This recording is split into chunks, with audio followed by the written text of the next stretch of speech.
I'm all in on maple syrup and having a lot of fun, and our business is called Syrup by the Sea. When we bought this property, my daughter had brought a book home from grade school all about making maple syrup. And she said, you know, Dad, you should figure out how to make maple syrup. She was in like 4th grade. So I Googled it. I talked to some people that made it. So I'm not a doctor.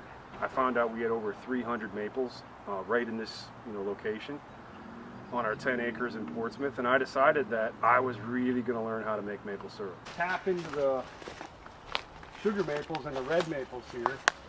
These are the taps we use. These are very small. I'm actually going to pull this because we're at the end of our season, but you can see just how small those taps are. It's going to leave a small hole in the tree. You can see one from last year. It's almost gone as a scar.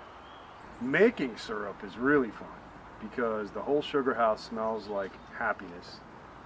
I don't know anybody that walks into a sugar house and says, this sucks, it stinks in here. Most people walk in and they don't want to leave. So that part of it is really fun. And you never know what you're going to get. You could make a light syrup one day, an amber-rich syrup, a dark syrup. You don't know what you're going to get. So that whole part of the process is enjoyable and fun. And it's fun to be texting other sugar makers around the state and finding out what they're making at the same time that you're making it. The other part that I do love about it is being with people that are buying syrup. You know, they're tasting it. A lot of them are experiencing maple for the first time. They had no idea that it came in different colors and different tastes. They had no idea that it's almost like wine, where the ground and the weather and the climate and the season all impact the flavors of the syrup that year. And to give them that moment, that epiphany, that maple syrup is a lot more happening to it than just something they put on their pancakes.